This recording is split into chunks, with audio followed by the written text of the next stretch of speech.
कथा भगवान श्री कृष्ण ने द्वारका नगरी में सुधनवा सभा का निर्माण किया। राधे राधे। जैसा मैं तो मैंने तूफान यूट्यूब चैनल पर सबका स्वागत करती हूँ। इस प्रसंग का वर्णन श्रीमद् भगवद गीता मिलता है। भगवान श्री कृष्ण कहते हैं कि जो स्वभाव जैन कौन्तेय निबद्ध स्वयं कर्मणा कर्तुम नेच्छसि यन्मोहात् करिष्य स्य वशो अपि तत्। इस समय तुम मोहवश मेरे निर्देश के अनुसार कर्म करने से मना कर रहे हो, लेकिन हे कुंती पुत्र, तुम अपने ही स्वभाव से उत्पन्न कर्म द्वारा बाध्य होकर वही सब करोगे जो मैं चाहता हूँ। यदि कोई परमेश्वर के निर्देश के अनुसार कर्म करने से मना करता है तो वह उन गुणों द्वारा कर्म करने के लिए बाध्य होता है, यानी जबरदस्ती भगवान उससे कर्म करवा देते हैं, चाहे वह दुख भोग कर करे या सुख भोग कर। भगवान की बात अगर मान लेगा तो वह सुखी रहेगा, और उनकी बात न मानेगा भगवान उसे दुखी करके रुला रुला कर उससे कार्य करवाएंगे जिनमें वह स्थित होता है। प्रत्येक व्यक्ति प्रकृति के गुणों के विशेष संयोग के वशीभूत है और उसके अनुसार कर्म करता है, किंतु जो स्वेच्छा से यानी अपनी मर्जी से परमेश्वर के निर्देश के अनुसार यानी ईश्वर के अनुसार कार्य करता है वही गौरवान्वित होता है, वही समाज में सम्मान पाता है। ईश्वर सर्वभूतानां हृदय से अर्जुन तिष्ठति भ्रामयन् सर्वभूतानि यंत्रारूढ़ानि मायया। हे अर्जुन, परमेश्वर प्रत्येक जीव के हृदय में स्थित है और भौतिक शक्ति से निर्मित यंत्र में सवार की भांति बैठे समस्त जीवों को अपनी माया से घुमा या भरमा रहे हैं। अर्जुन परम ज्ञाता न था और लड़ने या न लड़ने का उसका निर्णय उसके क्षुद्र विवेक तक सीमित था। भगवान कृष्ण ने उपदेश दिया कि जीवात्मा व्यक्ति ही सर्वोसर्वा नहीं है, क्योंकि जो व्यक्ति जिसका शरीर है वह सब कुछ करने वाला नहीं है। भगवान या स्वयं कृष्ण अंतर्यामी परमात्मा रूप में हृदय में स्थित होकर जीव को निर्देश देते हैं। शरीर परिवर्तन होते ही जीव अपने विगत कर्मों को भूल जाते हैं, पिछले कर्मों को भूल जाता है जब वो नया जन्म ले लेता है। और आगे कहते हैं, लेकिन परमात्मा जो भूत वर्तमान तथा भविष्य का ज्ञाता है वो सब कुछ जानते हैं, उसके समस्त कार्यों का साक्षी रहता है। इसलिए जीवों के सभी कार्यों का संचालन इसी परमात्मा द्वारा किया जाता है, ईश्वर स्वयं करते हैं। जीव जितना योग्य होता है, जितनी उसकी हस्ती होती है उतना ही पाता है, उतना ही उसे मिलता है। और उस भौतिक शरीर संसारिक शरीर द्वारा वहन किया गया, यानी कि जो चीज़ वह लेता है लिया जाता है, जो परमात्मा के निर्देश में भौतिक शक्ति यानी संसारिक शक्ति द्वारा उत्पन्न किया जाता है।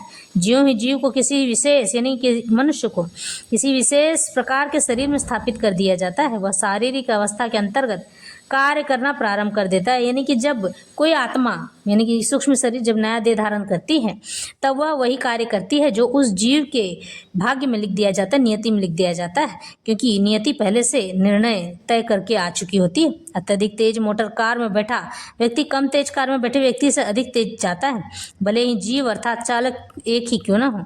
इसी प्रकार परमात्मा के आदेश से भौतिक प्रकृति के विशेष प्रकार है कि जीव के लिए एक विशेष शरीर का निर्माण करती है, जिससे वह अपनी पूर्व इच्छाओं के अनुसार कर्म कर सके। जीव स्वतंत्र नहीं होता है। मनुष्य को यह नहीं सोचना चाहिए कि वह भगवान से स्वतंत्र है। व्यक्ति तो सदैव भगवान के नियंत्रण में रहता है, अतः उसका कर्तव्य है कि वह शरणागत हो जाए ईश्वर के। और अगले श्लोक का यही आदेश बताया गया है। भगवान श्री कृष्ण आज अर्जुन को समझाते हैं, हे अर्जुन, सारा कर्ता और धर्ता मैं ही हूँ, सबके लिए सब कुछ मैं ही करता हूँ। इसलिए मनुष्य को कभी ये नहीं सोचना चाहिए कि सब कुछ वह करता है, क्योंकि उसके हाथ में तो कुछ है ही नहीं, सब तो मैं अपने हाथ में रखा हुआ हूँ। लेकिन फिर भी मनुष्य है समझने को तत्पर होता ही नहीं, तैयार होता ही नहीं है। वह सोचता थोड़े से कार्य जब वो कर लेता है, संसार में सुख भोगने लगता है, उसके अंदर अहंकार पनपने लगता है, और जब वह अहंकारी हो जाता है तो वह कहने लगता है ये कार्य तो मैंने किए हैं, यह कार्य तो मेरा है, यह तो मैं ही कर रहा हूँ, मैं ही इतना बड़ा घर बनाया, मैं ही इतना बड़ा व्यवसाय चला रहा हूँ, यानी बिजनेस चला रहा हूँ। इस तरह से भगवान श्री कृष्ण संसारिक लोगों की बातें बताते हैं कि वह मोहवश अहंकारवश अपने आप को मलिन करता चला जाता है, दूषित करता चला जाता है, और जो कि मुझसे दूर होता चला जाता है। मैं भी ऐसा ही हूँ कि अपने भक्त को उससे निकालने के लिए उसे मैं कठोर से कठोर दंड देकर उसका अहंकार तोड़कर और उसे अपनी शरण में पुनः ले आता हूँ, ताकि उसे याद दिलाता रहता हूँ कि तुम मेरे हो और मेरे अनुसार ही कार्य करोगे। मैं इसके अलावा तुम्हारे पास कोई चारा नहीं है। अगर तुमने मेरे अनुसार कार्य नहीं किया तो तुम्हें करवा दिया जाएगा। इसलिए तो कहते हैं कि मनुष्य को पाप नहीं करना चाहिए। भगवान कहते हैं कि हे पापी मनुष्य, सुधर जाओ, नहीं तो सुधार दिए जाओगे। इस तरह से भगवान का कहना हर मनुष्य को, हर जीव को मानना चाहिए, क्योंकि जो परमात्मा है हमें बनाने वाले, यानी कि जो हमें बनाने वाला है वह हमारा मालिक होता है। यानी जो रोबोट बनाता है उस बनाने वाले को रोबोट अपना मालिक कहता है। उसी तरह से हम जीव हैं जो कि जिसे कि परमात्मा ने ही बनाया है, तो वो हमारे मालिक हुए और अपने मालिक की बात को कभी नहीं काटना चाहिए। ईश्वर पृथ्वी पर हमें हर कार्य को देकर भेजते हैं, सभी को कहते हैं कि अपने अपने कार्य को पूर्ण करो तभी वापस आना, लेकिन मनुष्य है कि भोग विलास में सर डूब जाता है कि भगवान के दिए हुए कार्य को संपूर्ण नहीं करता है और वह उसमें जीवन यापन करने लग जाता है। भगवान कहते हैं कि जितना ही मनुष्य को दुख भोगना जरूरी है उतना ही मनुष्य को सुख भोगना भी जरूरी है। दुख भोगने के बाद अगर उसके जीवन का सुख लिखा हुआ है और वह नहीं भोगा है तो उसे जन्म लेकर सुख को भोग कर फिर मेरे पास आना होगा। मैं यूं ही किसी को नहीं ले आता हूँ, मैं किसी का ऋण अपने ऊपर नहीं रखता हूँ। इस तरह से ये कथा और व्यथा आरंभ करते हैं। वैशंपायन जी ने कहा, हे जन्मेजय, तत्पश्चात निर्मल प्रभात काल में सूर्योदय होने पर भगवान श्री कृष्ण नैतिक जप एवं स्वाध्याय कर्म पूर्ण करके वन के भीतर बैठे। फिर वे समस्त यादवों के साथ दुर्ग के लिए उत्तम स्थान देखने की इच्छा से प्रदेश में भ्रमण करने लगे। यहाँ गरुड़ जी आए थे और गरुड़ जी आकर कहने लगे कि भगवान मैं यहाँ पे देख के आया हूँ कि कुशस्थली पर वहाँ पर आपके लिए स्थान, मतलब आपके राज्य की स्थापना की जा सकती है। तो भगवान श्री कृष्ण गरुड़ के कहने पर वहाँ चले जाते हैं और वहाँ जाकर उन जगहों का ध्यान करने लगते हैं और देखने लगते हैं। उसे ध्यान से देखने के बाद फिर वो विश्वकर्मा जी को बुलाते। फिर स्थान निश्चित कर शुभ दिन शनिवार रोहिणी नक्षत्र में उत्तम ब्राह्मणों द्वारा स्वस्ति वाचन कराकर विपुल पुण्याह घोष के साथ दुर्ग निर्माण का कार्य आरंभ कर दिया। देवराजन की भांति व कमल नेत्र भगवान श्री कृष्ण यादवों से कहने लगी, यादवेंद्र, मैंने इस देव सदन का नाम निश्चित कर निर्माण कार्य आरंभ कर दिया। मेरे द्वारा निर्मित यह नगरी द्वारवती अथवा द्वारकापुरी के नाम से जगत प्रसिद्ध इंद्र की अमरावती के समान रमणीय होगी। इस पुरी के चिन्ह, मंदिर, सड़कें, चौराहे और अंतःपुर सब अमरावती की भांति ही होंगे। जैसे देवता अमरावती में निवास कर आनंद प्राप्त करते हैं, इसी प्रकार आप सब भी इसी नगरी में निवास कर अमरावती के समान आनंदित होंगे।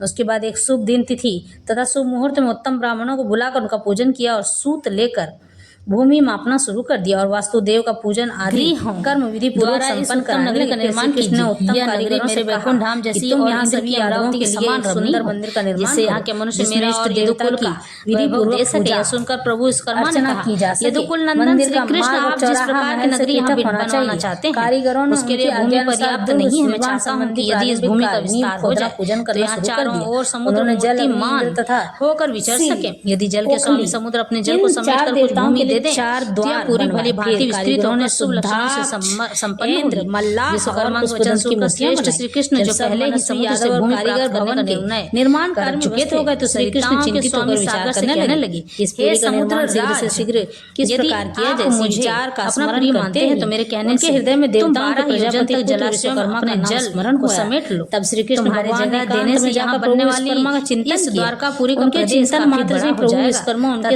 रमणी पूरी मेरी समस्त होकर कहने लगे, प्रभु क्या आ गया है। तब श्री कृष्ण उनसे कृष्ण के कहने पर नदियों के स्वामी सागर के गुप्त प्रयोजन को जानते ही हैं। जल राशि को समेट कर स्थित भूमि को छोड़ दिया। उत्तम के अनुसार ग्रहों बसाने योग्य उस भूमि को देखकर विश्वकर्मा प्रसन्न हो गए। तब प्रभु विश्वकर्मा ने कहा, प्रभु आप सब लोग आज से ही इस पुरी में निवास करने के लिए तैयार हो जाइए।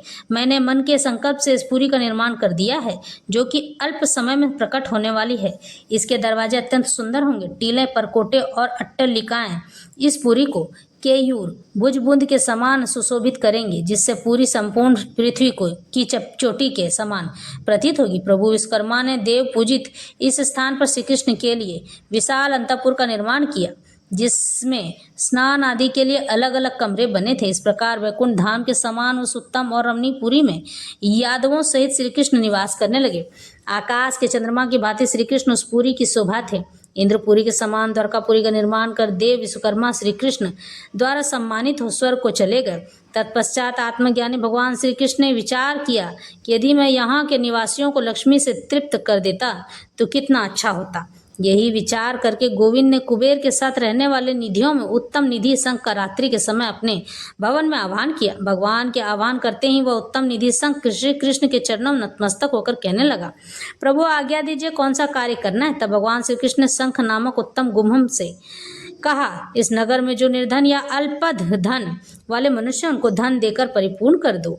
मैं इस नगरी में किसी ऐसे निर्धन मनुष्य को नहीं देखना चाहता जिसे भोजन न मिलने के कारण उपवास रखना पड़े, जो दुर्बल और मलिन हो और मांगने के लिए किसी के सामने हाथ फैलाता हो अथवा भीख मांगता हो। वे सम्पायन जी ने कहा, जन्मेजय भगवान श्री कृष्ण की आज्ञा सिरोधार्य कर निधियों के राजा शंख ने समस्त निधियों को आदेश दिया, तुम लोग द्वारकापुरी के प्रत्येक घर में जाकर धनराशि की वर्षा करो। इस प्रकार पूर्व काल में भगवान केशव की पूरी द्वारकापुरी में कोई भी किसी भी प्रकार से निर्धन या भयहीन नहीं रह गया था।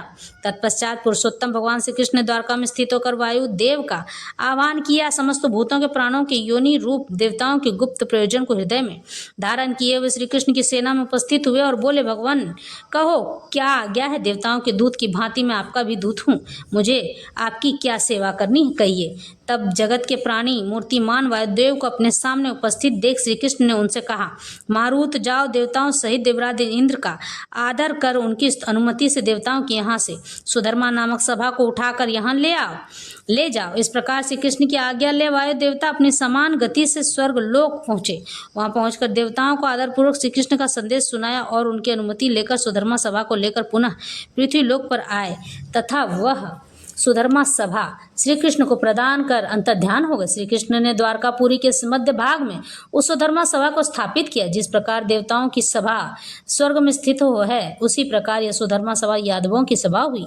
इस प्रकार ही वे अविनाशी भगवान श्री कृष्ण समुद्र से प्रकट दिव्य रत्नों के द्वारा स्त्री की भांति उस नगरी को अलंकृत करते थे। उन्होंने व्यापारियों, प्रजा वर्ग, सेनापतियों, प्रजा वर्ग के शासकों के लिए धर्म की मर्यादाएं बना दी थीं। उग्रसेन को द्वारका का राजा बनाया गया था। काशी के विद्वान सांदीपनी मुनि को पुरोहित, अनादृष्टि को सेनापति तथा बिकटू को प्रधानमंत्री पद प्रतिष्ठित किया गया था। यादवों के वंशधर 10 बड़े बूढ़ों पुरुषों उद्धव, वसुदेव, कंग, विपृथु, श्रफल्क, चित्रक, गद, सत्यक, बलभद्र और पृथु को सब कार्यों में सलाह देने वाले अवान्तर मंत्री के पद पर सुशोभित किया। यादवों की एक समिति का गठन किया जो सभी कार्यों में आने वाली बाधाओं पर विचार कर सके।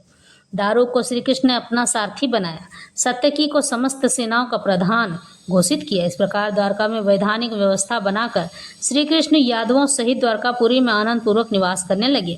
उसी समय श्री कृष्ण की अनुमति से बलदेव जी ने राजा रेवत की पुत्री रेवती को पत्नी रूप में ग्रहण किया। इस प्रकार से यह कथा और यथा संपन्न होती। भगवान श्री कृष्ण ने द्वारकापुरी को बसाने के लिए संपूर्ण रूप से देवलोक से सुधर्मा सभा लेकर पृथ्वी पर आ गए थे द्वारका नगरी में बसाने के लिए।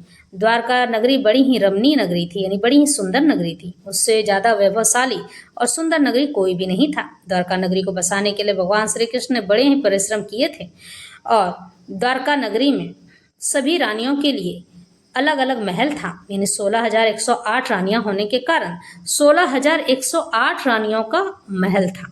उन महलों में भगवान श्री कृष्ण अपनी